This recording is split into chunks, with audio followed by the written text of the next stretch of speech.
ನಮಸ್ಕಾರ ಸ್ನೇಹಿತರೆ, ಸ್ನೇಹಲೋಕ ಕೆಕೆ ಚಾನಲ್ಗೆ ನಿಮ್ಮೆಲ್ಲರಿಗೂ ಸ್ವಾಗತ.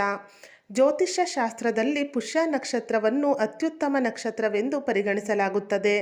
ಇದು 27 ನಕ್ಷತ್ರಗಳಲ್ಲಿ 8ನೆಯದು. ಈ ನಕ್ಷತ್ರದಲ್ಲಿ ಮಾಡುವ ಕೆಲಸವು ಶಾಶ್ವತವೆಂದು ಪರಿಗಣಿಸಲಾಗುತ್ತದೆ ಮತ್ತು ಸಂತೋಷ, ಸಮೃದ್ಧಿ, ಸಂಪತ್ತು ಮತ್ತು ಶುಭವನ್ನು ತರುತ್ತದೆ.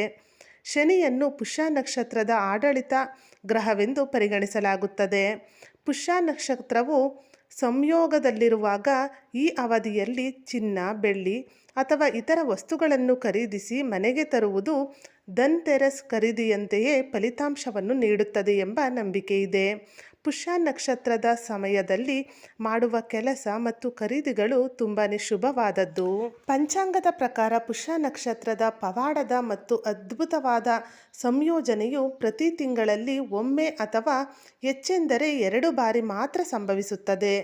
ನೀವು ಯಾವುದೇ ತಿಂಗಳಲ್ಲಿ ಕೆಲವು ವಿಶೇಷ ಕೆಲಸಗಳನ್ನು ಮಾಡಲು ಬಯಸಿದರೆ ಅಥವಾ ನೀವು ಕೆಲವು ವಿಶೇಷವಾದ ಕೆಲಸಕ್ಕಾಗಿ ವಸ್ತುಗಳನ್ನು ಖರೀದಿ ಮಾಡುತ್ತಿದ್ದರೆ ನೀವು ಈ ಶುಭ ಸಂಯೋಜನೆಯ ಲಾಭವನ್ನು ಪಡೆದುಕೊಳ್ಳಬೇಕು.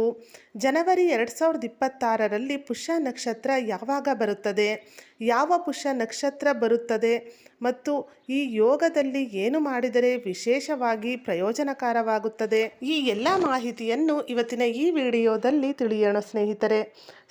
ಅದಕ್ಕಿಂತ ಮುಂಚೆ ನೀವು ಇನ್ನೂ ನನ್ನ ಚಾನಲ್ನ ಸಬ್ಸ್ಕ್ರೈಬ್ ಮಾಡ್ಕೊಂಡಿಲ್ಲ ಅಂದರೆ ದಯವಿಟ್ಟು ಸಬ್ಸ್ಕ್ರೈಬ್ ಮಾಡ್ಕೊಳ್ಳಿ, ತಪ್ಪದೆ ಬೆಲ್ಲೈಕನನ್ನು ಕೂಡ ಕ್ಲಿಕ್ ಮಾಡಿ. ಸ್ನೇಹಿತರೆ, 2026ನೇ ವರ್ಷದ ಪುಷ್ಯ ನಕ್ಷತ್ರ ಸಂಯೋಗವು ಜನವರಿ 4ನೇ ತಾರೀಕಿನಂದು ಭಾನುವಾರ ಸಂಭವಿಸುತ್ತದೆ.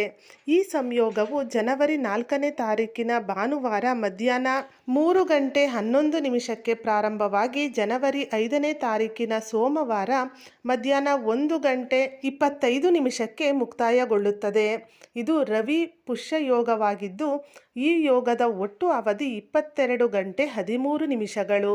ಈ ಪುಷ್ಯ ನಕ್ಷತ್ರದ ಯೋಗದಲ್ಲಿ ಗಣಪತಿಯನ್ನು ಪೂಜಿಸುವುದು ಅತ್ಯಂತ ಫಲಪ್ರದ. ಈ ಯೋಗದಲ್ಲಿ ಚಿನ್ನ, ಬೆಳ್ಳಿ ಅಥವಾ ಇತರ ಶುಭ ಲೋಹಗಳನ್ನು ಖರೀದಿಸುವುದು ಶುಭ. ಈ ನಕ್ಷತ್ರದಲ್ಲಿ ಭೂಮಿ, ಕಟ್ಟಡ, ವಾಹನ, ಲೆಕ್ಕಪತ್ರ, ಪುಸ್ತಕಗಳನ್ನು ಖರೀದಿಸುವುದು ಸಹ ಶುಭ. ಈ ವಿಶೇಷ ನಕ್ಷತ್ರ ಪುಂಜದಲ್ಲಿ ಯಾವುದೇ ಹೊಸ ಕಾರ್ಯ ಮತ್ತು ಕೆಲಸಗಳನ್ನು ಕೈಗೊಳ್ಳಬಹುದು. ಈ ದಿನ ಉಪವಾಸ ಮತ್ತು ಲಕ್ಷ್ಮೀ ದೇವಿಯನ್ನು ಪೂಜಿಸುವುದರಿಂದ ಅಪಾರ ಆರ್ಥಿಕ ಲಾಭ ಮತ್ತು ಕೆಲಸದಲ್ಲಿ ಯಶಸ್ಸು ಸಿಗುತ್ತದೆ ಎಂಬ ನಂಬಿಕೆ ಇದೆ.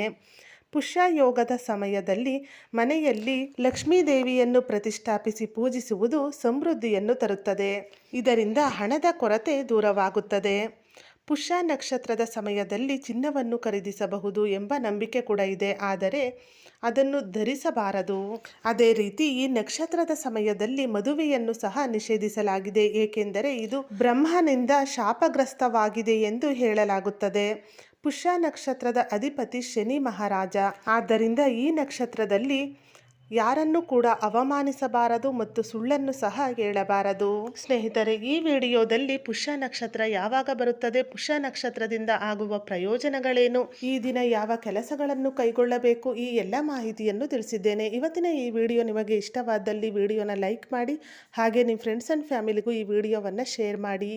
ಇದೇ ಥರದ ಮತ್ತಷ್ಟು ಮಾಹಿತಿಗಾಗಿ ಸ್ನೇಹಲೋಕ ಕೆಕೆ ಚಾನಲ್ನ ಸಬ್ಸ್ಕ್ರೈಬ್ ಮಾಡಿಕೊಂಡು ಸಪೋರ್ಟ್ ಮಾಡಿ. ಕೊನೆ ತನಕ ವಿಡಿಯೋ ನೋಡಿದ ಎಲ್ಲರಿಗೂ ಧನ್ಯವಾದಗಳು. ಸರ್ವೇ ಜನ ಸುಖಿನೋ ಭವಂತು.